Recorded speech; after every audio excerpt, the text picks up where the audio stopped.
WHCJ, Savannah, 90.3 FM.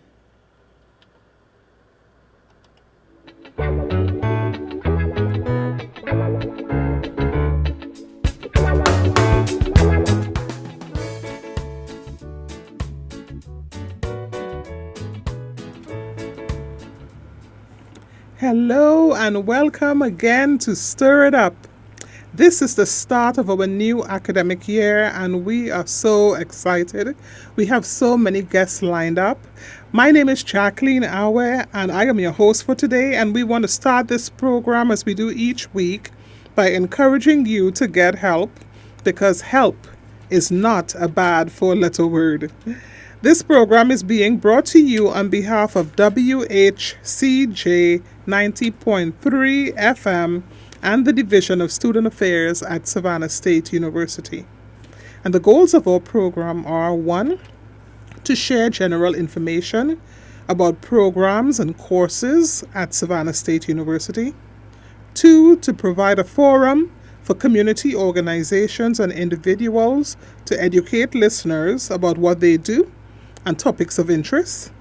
And 3, we want to alert you to the various community services and resources that may be of use to you and your family.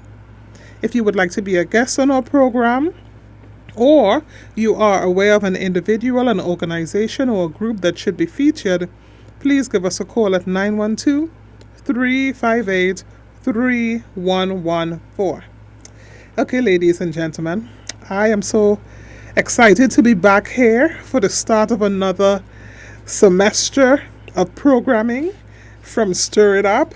And we just decided that what better way to start the year than to have one of our wonderful former guests who's been on the show, who's done training for you all, who's provided a lot of encouragement and resources. Who better than to have start us off, kick us off, than Miss Vira Salzburn. Hi, thank you so much, Miss Awe, for having me. Welcome back, lady. Are you ready for us? I am ready for you, and I'm so excited to be here and with all of you tuning in to the radio station. What a wonderful resource this radio station has It's been. wonderful. It is wonderful. In Savannah, and I continue to meet people in our community who let me know that they enjoy the station, they enjoy your programming, the music. So thank you all for what you do for us. Thank you to Miss Curry also, Miss Grace Curry. Very nice. We'll pass that message along. So today you're here. We're going to be talking about the Mediation Center. That's where you currently do a lot of interventions, come out from that organization. And we haven't had the Mediation Center on the show before, but after we're done with you, we want to kind of find out a little bit about the Mediation Center. And I don't know if you remember, Vera, when you were on the show multiple times, we always like to ask you, for those who never heard you before, what led you to this particular field and to what you're doing right now? Thank you for this question. I typically internalize it as a question to myself. Why am I here? Why am I here? And I could start with a broader picture of why am I here in this community, as originally I am from Ukraine and I moved to the United States about 19 years ago, and 9 of those years I've been living in Savannah. And I think it's both being an immigrant and also being someone whose family has been influenced by poverty, and now whose family is being influenced by the war. I find it in my heart and as part of my core value system to work in a field that promotes resiliency, peace building, compassion, and I love Savannah community so much. For the past 9 years, I've been working with so many organizations, from healthcare systems to our local law enforcement and first responders, school districts, nonprofit organizations, youth serving organizations, university systems. And I truly feel like I belong here through and because of my work. And also I see there are so many people who suffer in our community. Right. Very disempowered, disenfranchised. Absolutely. Yeah, in a number of reasons, yes. Number yes, of yes. reasons. It could be mental health Oh, yeah. reasons. It could be maybe some disparities. It could be conflicts. That's true. Right? That's true. So That's true. taking this view on how can I support my community, this community, in a way that is meaningful to the community and also is meaningful to me, what really led me to accepting this position and joining the Mediation Center as the Director of Impact. Nice. So with our team, we can have a positive, compassionate impact on Savannah Chatham community and hopefully beyond. That sounds so powerful. Director of Impact. You know, that sounds intentional, intrusive. So, like, do you do all of the above?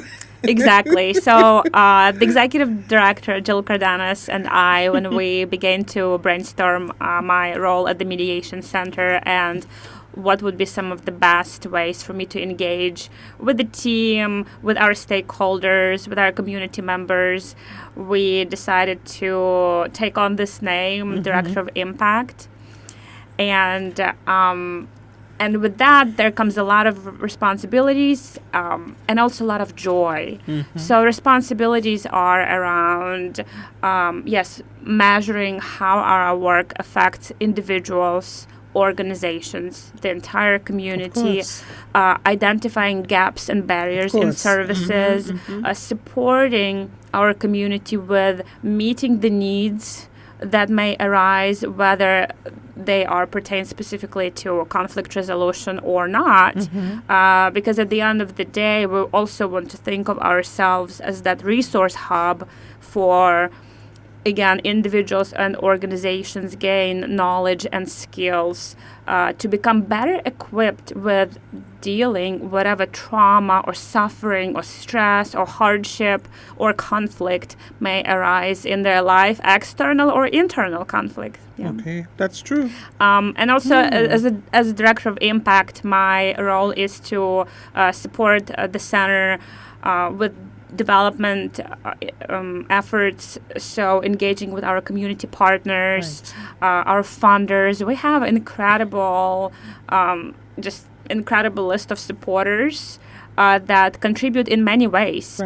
Could be resources, could be financial ways, and the Mediation Center has over 150 volunteers. Are you kidding me? Yes, they contribute their time to provide services, to advocate for our work, and to bring other volunteers. So there's so much that goes into doing what not just I do, but just into doing what the Mediation Center, of course, does. And we'll talk a little bit more about our work. And I'm very grateful that I get to do this. It's awesome. It's amazing. I get to do it. It's a lot. It's a lot. Right. I don't know how many of y'all can say, okay, I'm so busy all the time. I'm one of those people. And in the same token, I am so happy that this is the type of busy that I have. This fulfills you. Exactly. Yeah, I know what you mean. Yeah, and you want to do work that makes you feel satisfied, that you feel that you're impacting, lives positively, that you're helping to create protective factors in people's lives and communities and groups and so on. There's nothing better than seeing that happen. You want to see those positive, healthy outcomes. It's hard when you do work and it takes longer to see the outcomes. I know there are some places where people are employed, it takes longer to see outcomes.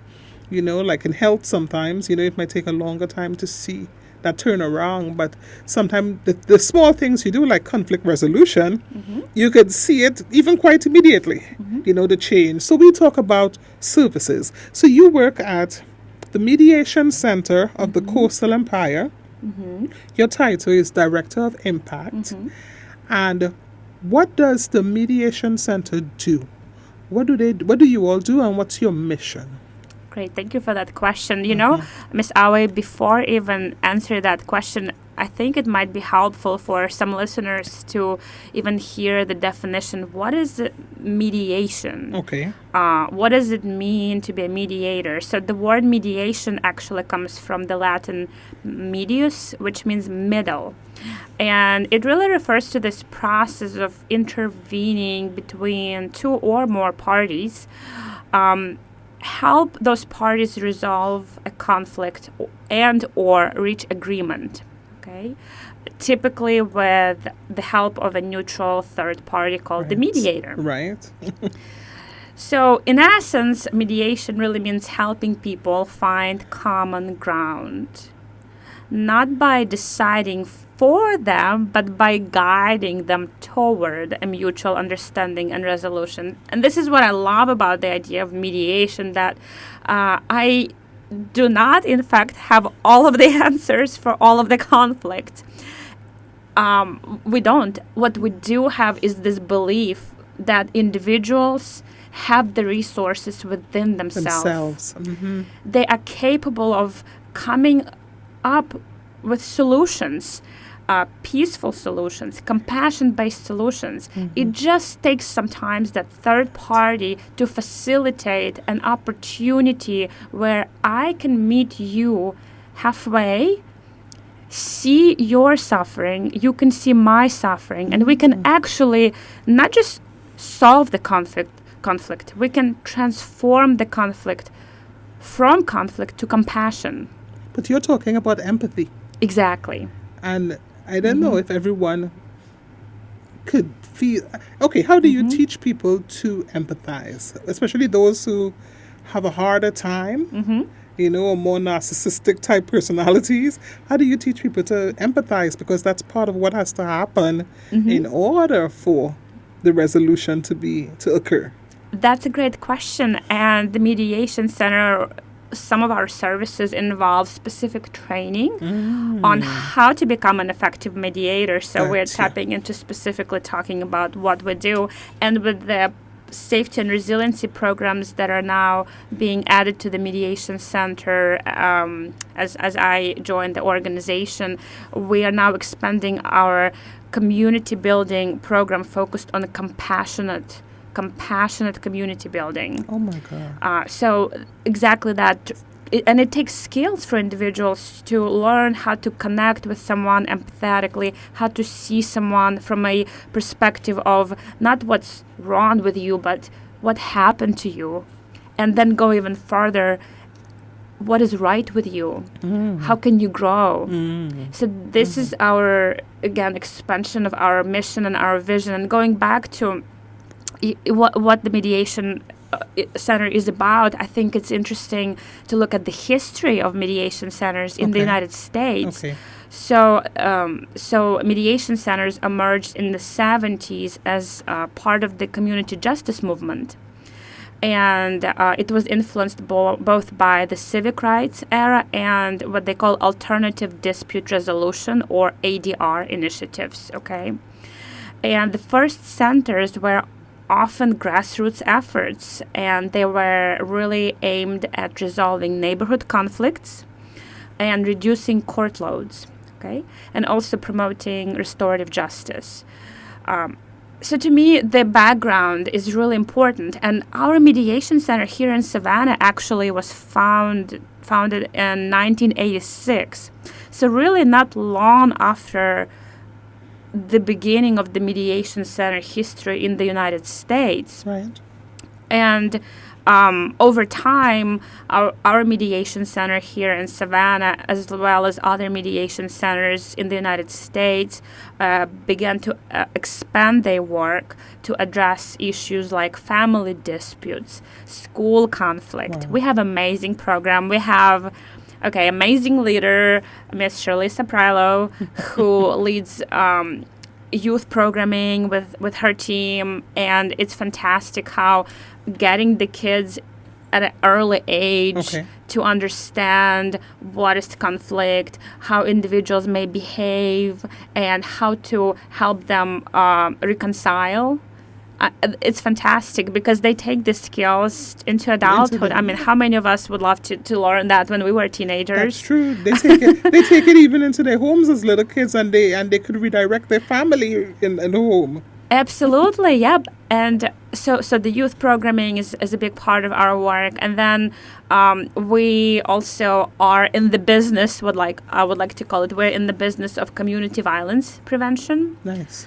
And in fact, we have a partnership with the city of Savannah and specifically the Office of Neighborhood Safety and Engagement, again, to support neighborhoods, community organizations, for-profit, non-profit, government entities with mediation services, restorative conferencing services, and resiliency building programming. Mm-hmm. Very nice.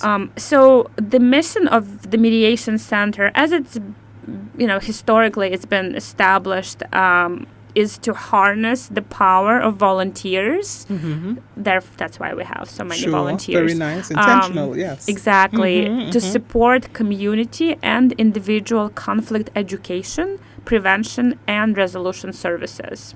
Okay. So that's been historically the mission of the Mediation Center, and we are committed to the mission, committed to conflict education, and that's why a lot of the work that we do, maybe sometimes people may not see the straightforward. Okay, so you are, let's say, providing programming in educating people on how adverse childhood experiences and trauma affect their brain development. How is that related to the mission? Well, look at this conflict education. If you understand how an individual's brain is wired and operates based on their life experiences, then you are more likely to be effective in supporting that individual, helping them learn the skills to maybe prevent conflicts from happening, or when the conflicts do happen, because they do,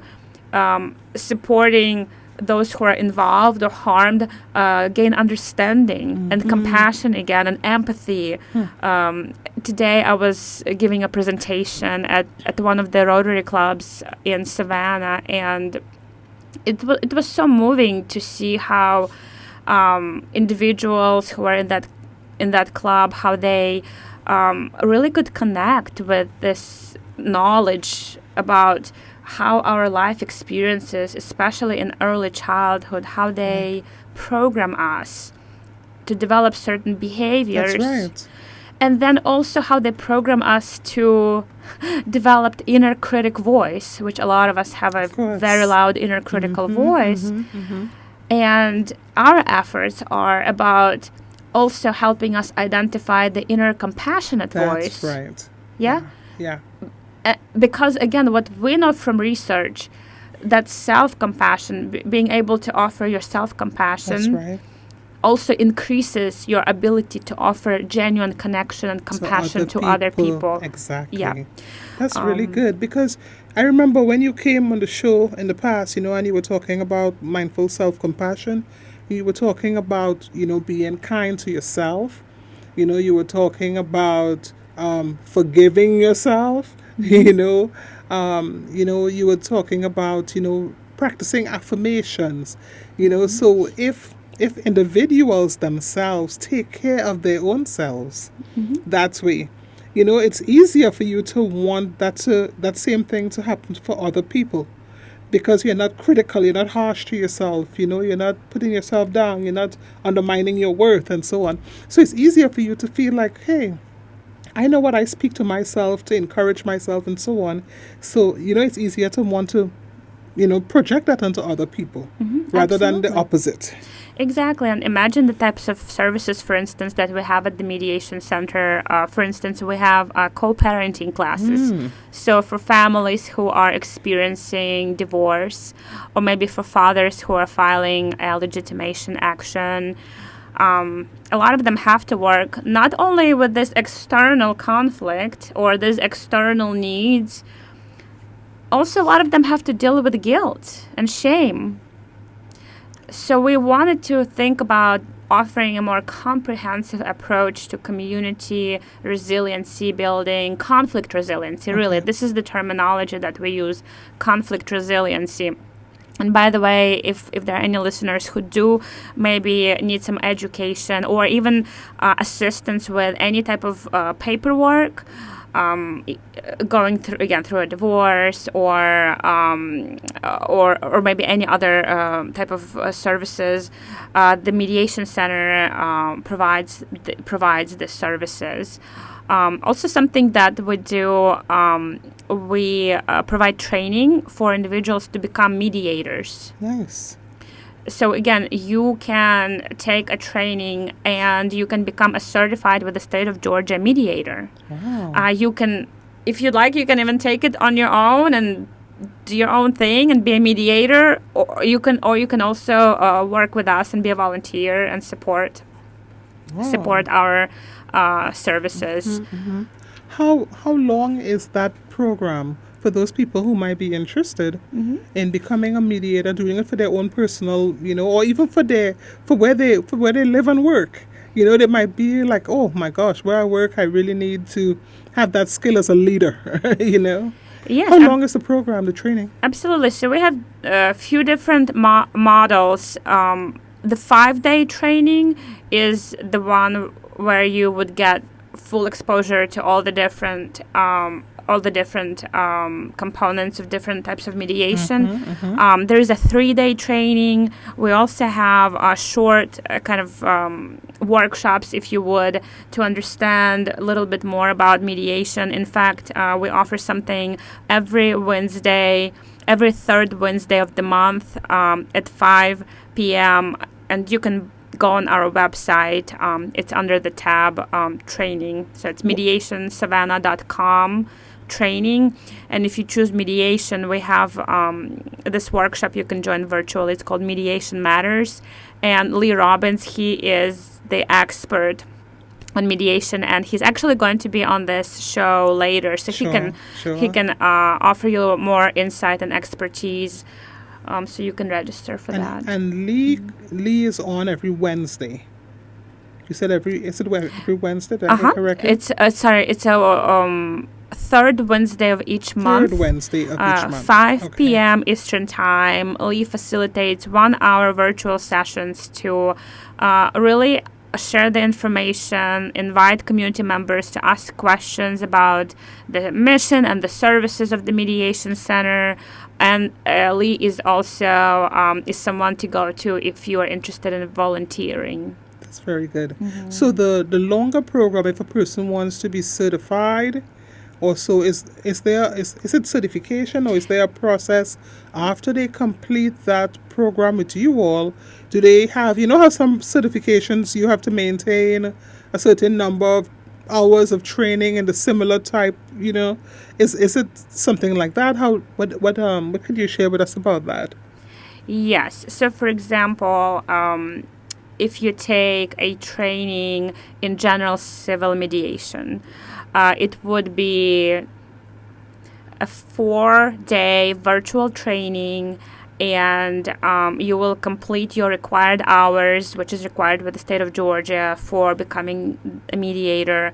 And then you would need to complete 18 hours, I believe, of observation. Okay. And we actually help set this up at the Mediation Center.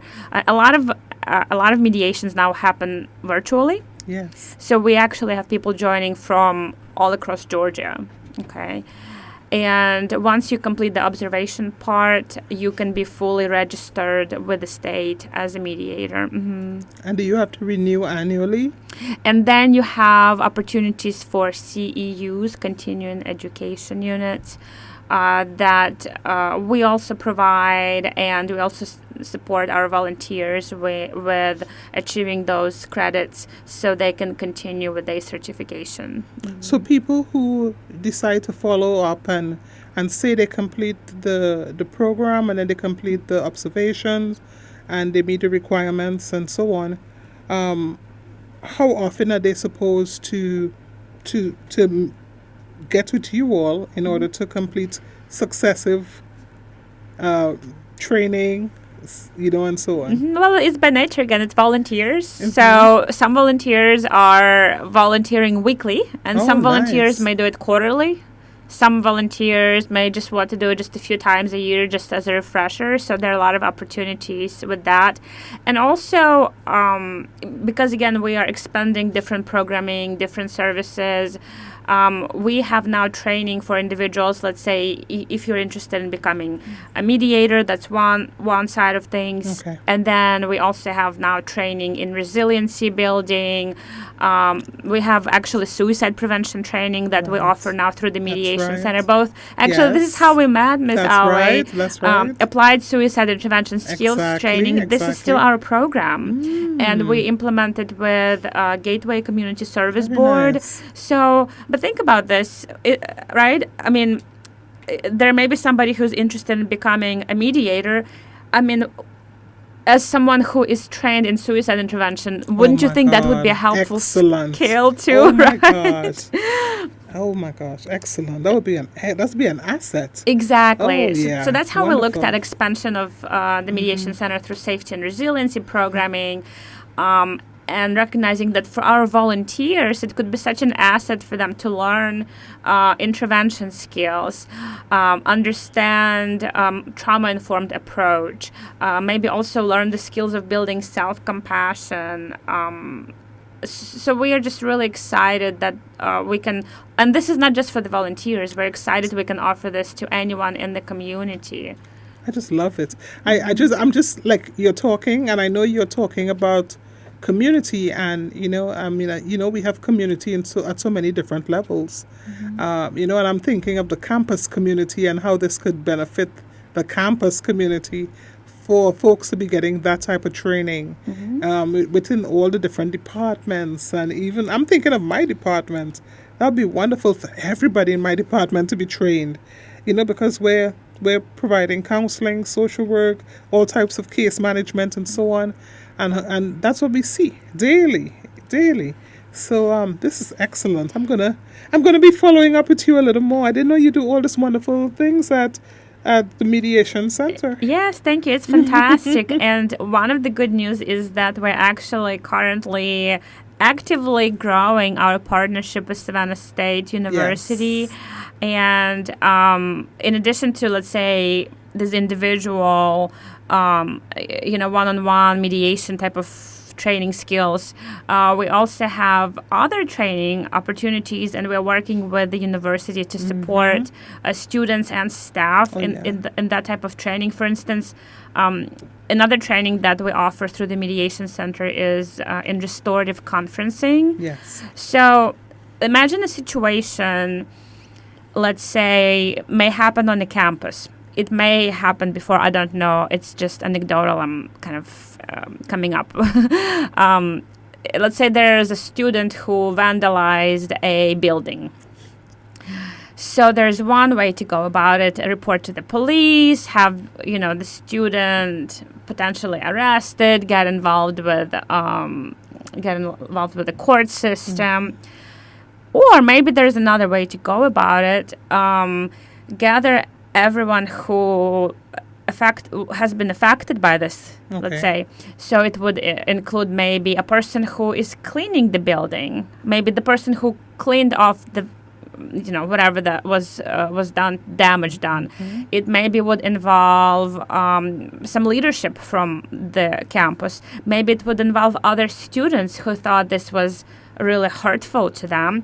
It would involve the person themselves who did it, and you would sit all of these people in a circle, and we have facilitators who support this type of conversation. They call it restorative conferencing conversation, where each party would basically talk about how they've been affected, and then collectively would create a plan how to move forward to heal and to repair what's happened. That's excellent. Okay, we need to take a break for some important public service messages. But when we return, we're going to pick up from right there where we're leaving off right now. And we're going to continue talking to Vira Salzburn, the Director of Impact at the Mediation Center of the Coastal Empire.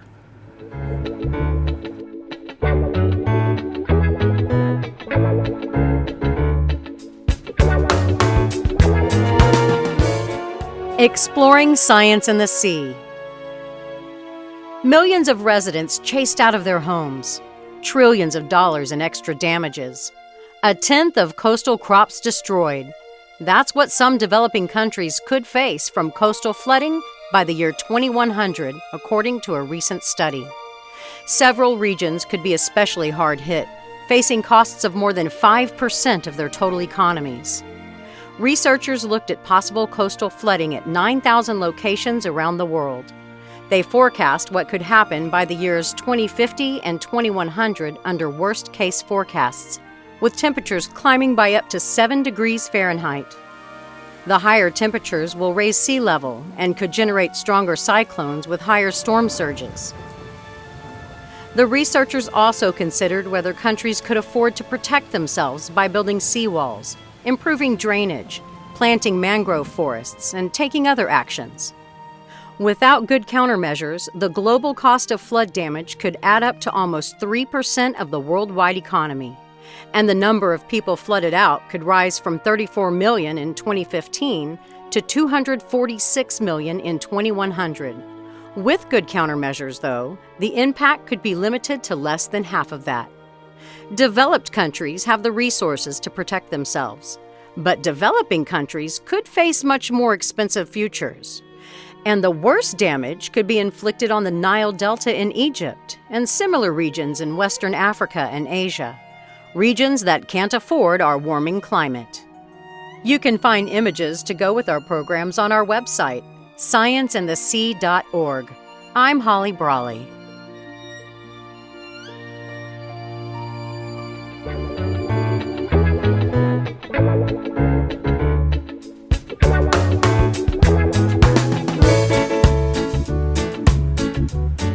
Welcome back to Stir It Up. I'm Jacqueline Awe, and we are speaking with Vira Salzburn, the Director of Impact at the Mediation Center of the Coastal Empire. Vira is a friend of SSU.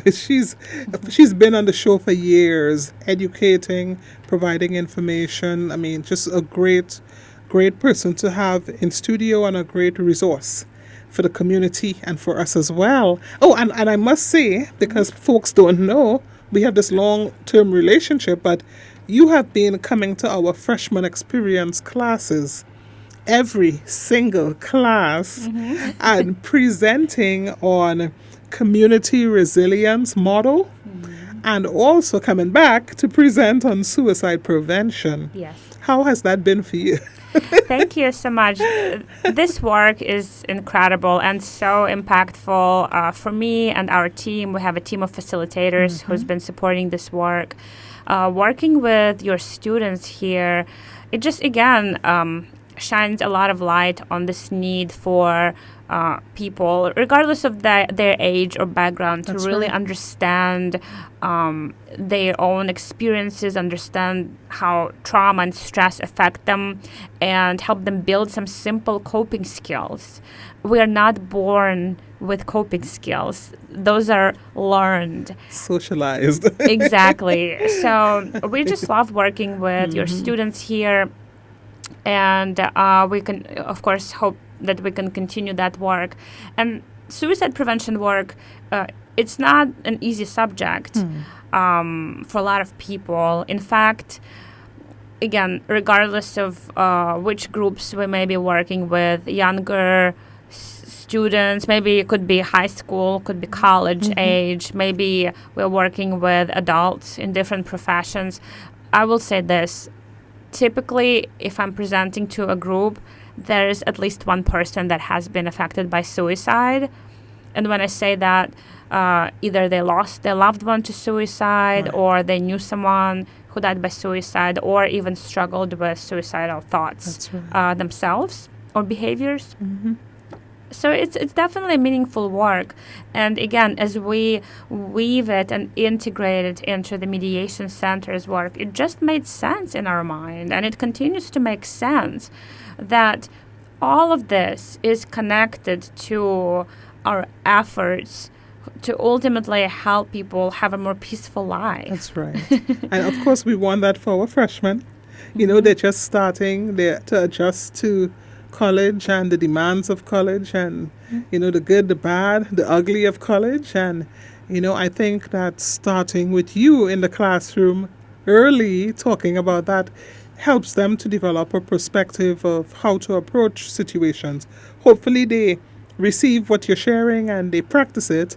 But in the past, when we receive our survey responses, you know, we've seen that students would actually indicate that they learned so much, that they they learned how to respond to situations differently.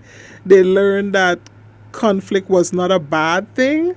You know, they learned that. And I've seen the professors, as a matter of fact, indicate that they loved having you all and they wish you could do a longer program, you know.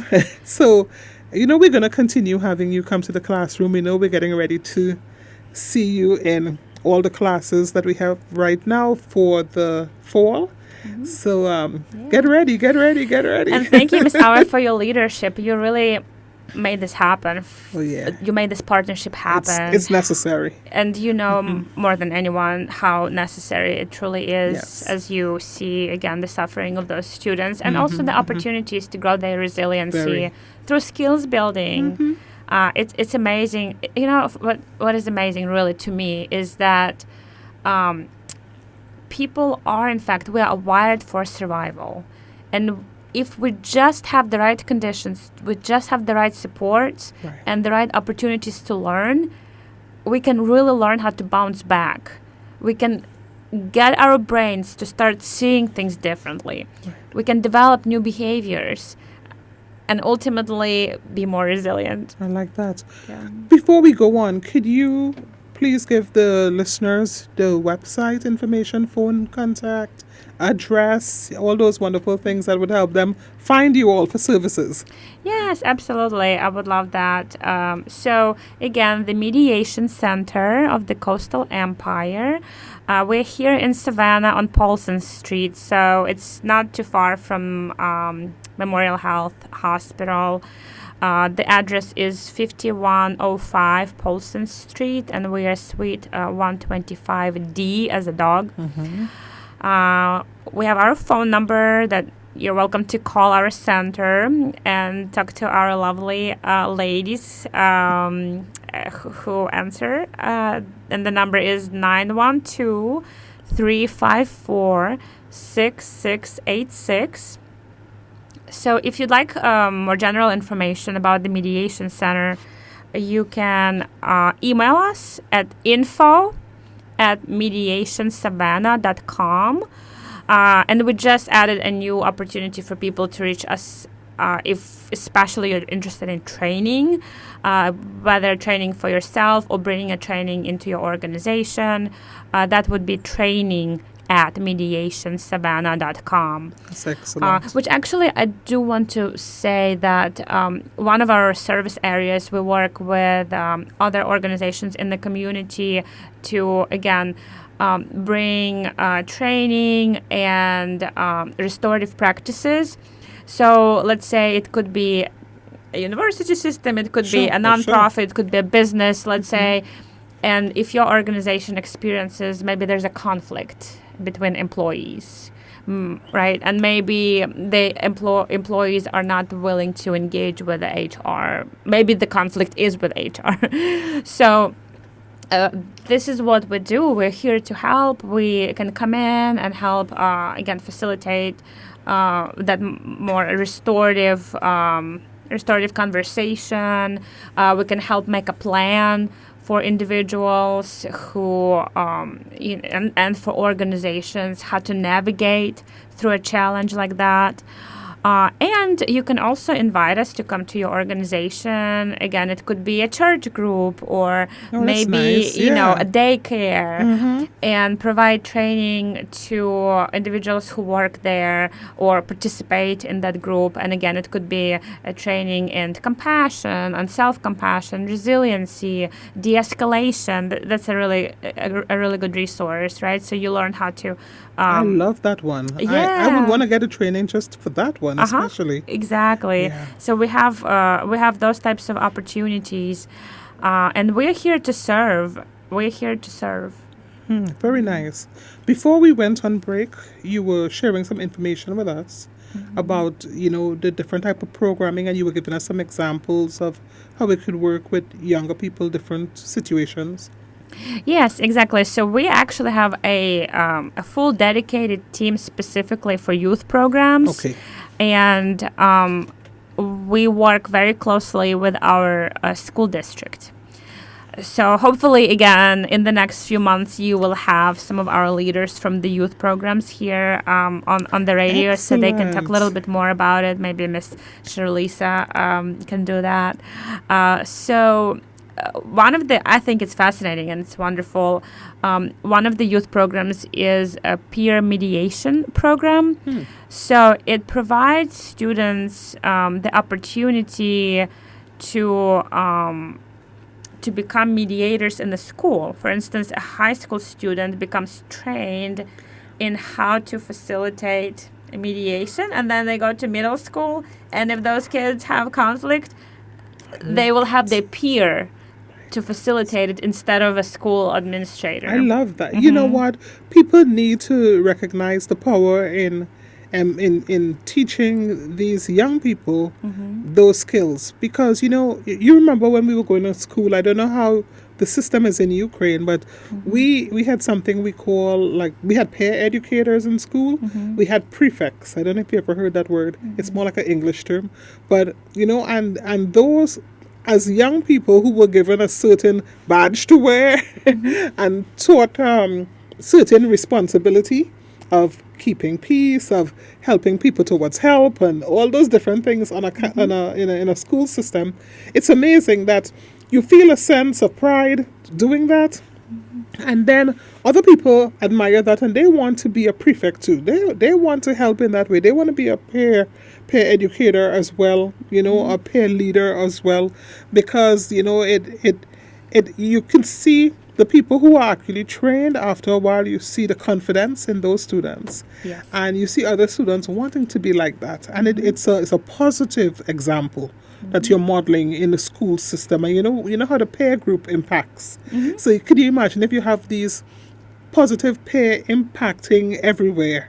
That's amazing. I'm glad they're doing this. It is amazing. I was just at it was organized by the city of Savannah, a youth summit, and the Mediation Center had a table there, and so we had students, high school students who were participating in the summit, and middle school students just coming to the table, and they didn't know what the Mediation Center was, but they heard about the program, the peer mediation program.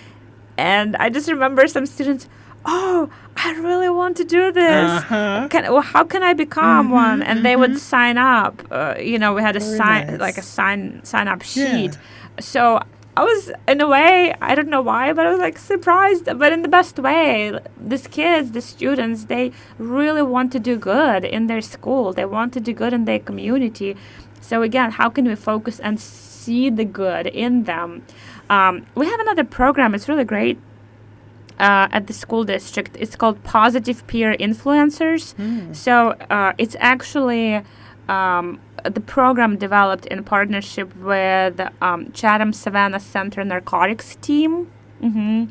And it helps provide students with information and resources on how to handle social and emotional pressures. Let's say if somebody wants you to use drugs or alcohol, okay, so how do you become a positive peer influencer? How do you say no?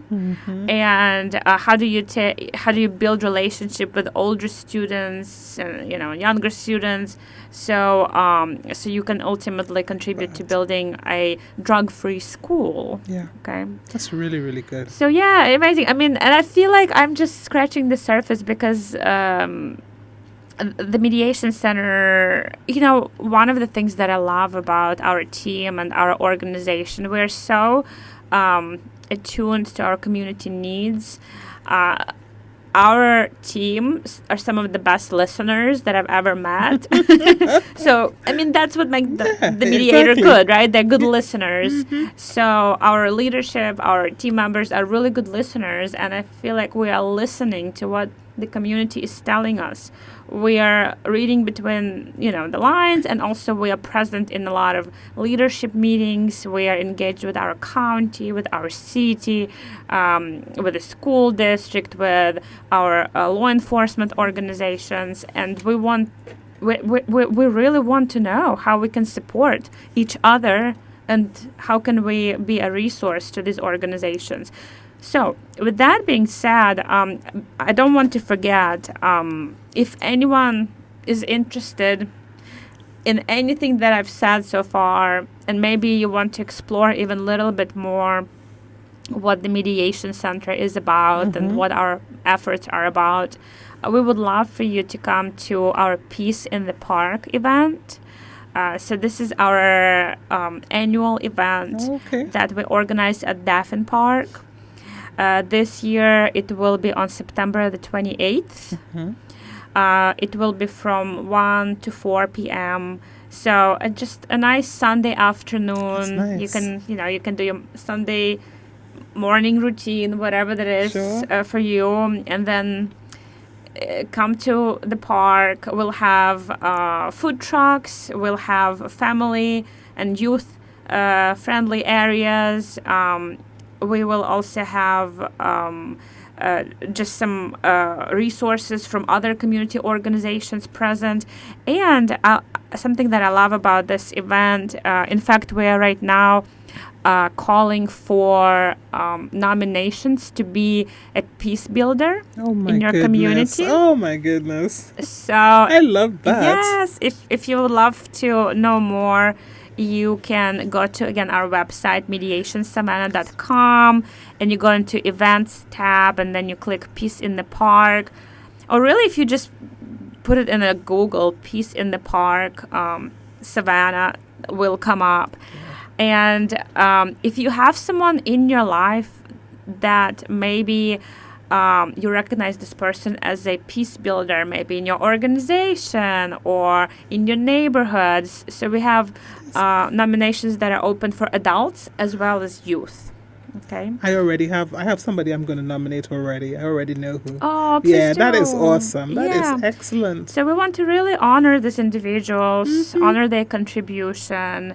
And also, if you find it in your heart, you want to support the Mediation Center in other ways, we are a nonprofit organization. So we have sponsorship packets available. And they could just contact you all for whatever they would like to do in terms of donations and so on. Exactly. So you can just contact us and see how you would like to support, again, whether it's your time or your resources or just spreading the word. We want to have a park, Daffin Park, full of people, and we'll have a peace walk. And one of the really fun things that we do is we create a peace sign. Yes. It's a circle with the branches inside.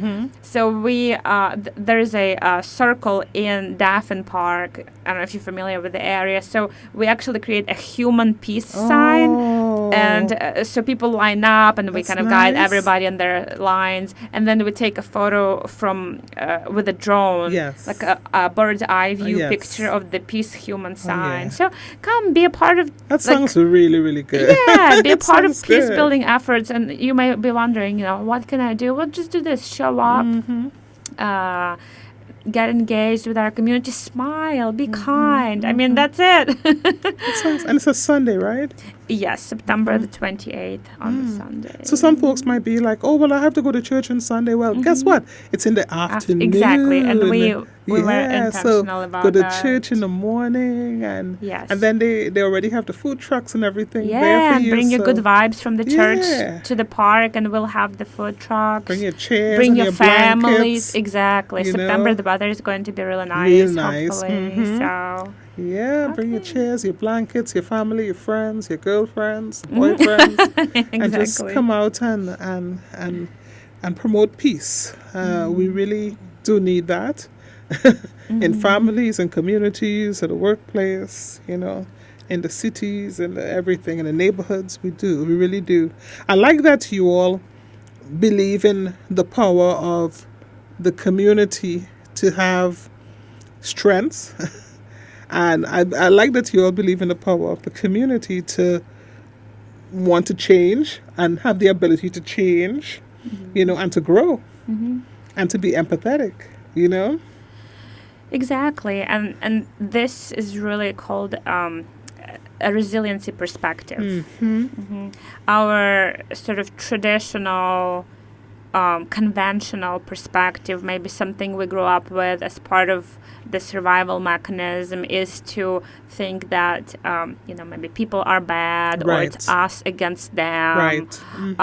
Thinking, what's wrong with you? Sure. That Right. side of the track, Uh-huh. you hear about, on this side and that side of the track, so they're labored, and you expect certain behaviors and outcomes from that side of the track, that part of the community, those systems. Exactly. And our goal is to shift that perspective into the belief and fact that people are good, but people are suffering. Thank you. People are suffering. And once they have the supports that they need, they can really grow. I know we have just a little bit of time left, so I have this story that's really been inspiring for me, and thinking even about this concept of goodness in each of us. Yeah. The story is about a statue that was stored at a Buddhist monastery. It was a large statue of Buddha made out of clay. And it was years ago, and at some point the monastery was going through renovation, and they needed to move the statue, and as they began to move the statue, it actually fell and cracked. And all of the monks were terrified. Oh my gosh, we broke this ancient, thousands of years old clay statue. And as they came closer to the statue and started peeling off the clay, they realized the statue inside was made of gold. Pure gold. But it was years of clay, right? I mean, the clay was there. The clay was there to protect the statue. So this metaphor, this story, it really resonates with me, that each of us have that gold inside of us, and all of these layers, all of these behaviors, all of these patterns that we are in are because this is our bodies and brains' way to protect ourselves from this hostile world, to survive, and sometimes it does take a hard break or a fall for us to recognize the good. It makes you vulnerable. And then that vulnerability allows for a lot to happen. Exactly. Towards the restoration, And this takes me back, kind of, closing the circle, because we started talking about me, and my personal role, and then we talked about the Mediation Center. Again, we'll have more speakers from our organization to cover this. But I want it to be my mission to be a messenger of compassion. Like that. In this community. Something that I've done, and it really opened my heart and mind, was participating in meditation retreats and practicing meditation. So not to confuse, there's mediation and there's meditation. And meditation is really just taking the time to observe your thoughts, observe your feelings, kind of go inward, giving yourself opportunities maybe to even sit in silence. And I've done some meditation retreats with teachers from India, from teachers from Tibet. And during those retreats, I felt such connection to my own suffering, as well as connection to the suffering of others, including my family, my parents, my husband, people maybe that I had some grudges on, or just people that I maybe didn't connect with for different reasons, different people. And sometimes these compassion practices, they really open our eyes to forgiveness.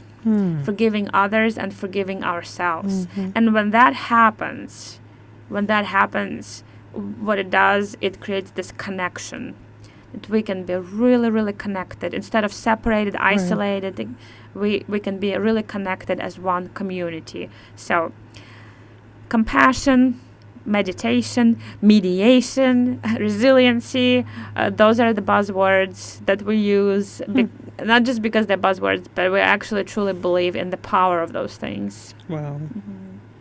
This is amazing.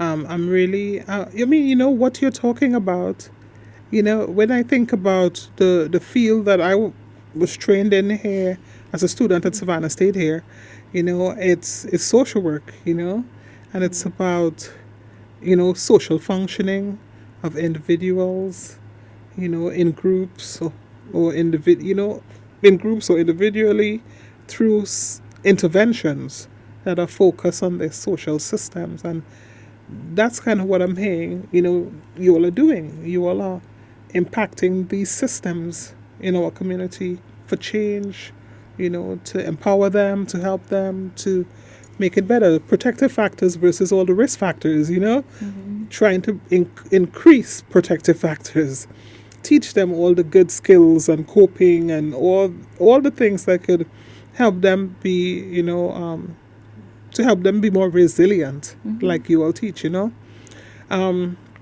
I'm glad we're having you all on the program because when I thought about the work you've done in the past with mindful self-compassion, oh my God, you made me actually go online and order books. Oh, and yeah, I have a couple of those, and I have a couple of those books at home, and I was reading about them. It's really, really good exercises about how you view yourself, and if you see yourself as a loving, worthy person, and different things to think about, and who in your family sees you as loving. And sometimes I've used that with clients and with friends and so on, and they didn't view when at first they didn't think of themselves as so worthy and loving and so on. But then when they start to deconstruct, then they realize like, wait, my grandchild thinks I'm wonderful. My neighbor thinks I'm a friendly person. My so and so thinks I cook well. But on their own they might think like, I don't do anything special. So I know the importance of starting by working on yourself, and really being able to, be able to support and empower somebody else in the community, other people, the students in the school, the community that's disenfranchised, the people in the workplace that kind of can't get along and all that stuff. It's important and needed work. And we're going to have you guys, for the listeners, we're going to have you guys here every Monday throughout this fall semester. We built our schedule, and we said Vira needs to be here, and you got a whole great team of people who do what you do, and they're going to come in and talk to us about different aspects of, what makes up mediation, and the show is gonna air on Fridays. So we tape on Monday for this purpose, but it airs on Friday. So listeners, you tune in on Fridays. You'll be hearing it on Friday by midday, and just tune in, set your clock, put an alarm to recur every Friday, every first Friday you're going to be hearing from the Mediation Center, and it's really wonderful. And Thank you. can you give us website, phone number before we wrap up, Vira? Oh, yes. So again, you can find us at mediationsavannah.com, and our phone number is 912-354-6686. And in the upcoming weeks, you will not only hear some of our leaders and speakers on the programs and services, we will also have opportunities to facilitate some training here. That's excellent. On air. So Yes. You guys tune in and you will basically get a training. Yeah, we're going to train Lady Grace. So, well, Lady, I've been so great. It's so happy. It's so good to have you here again. And I don't know how to say thank you, but we're glad that you come and you work with Savannah State and our students, and you come to the radio and you keep doing it year after year. Thank you so much. We appreciate the Mediation Center for allowing you time to come over here and educate our community about the services that are available. You know, Savannah State loves to partner with the community, and this is one way we're doing it. So I want to thank the guests for the listeners for tuning in, and we just want to encourage you, remind you to get help, because help is not a bad four-letter word.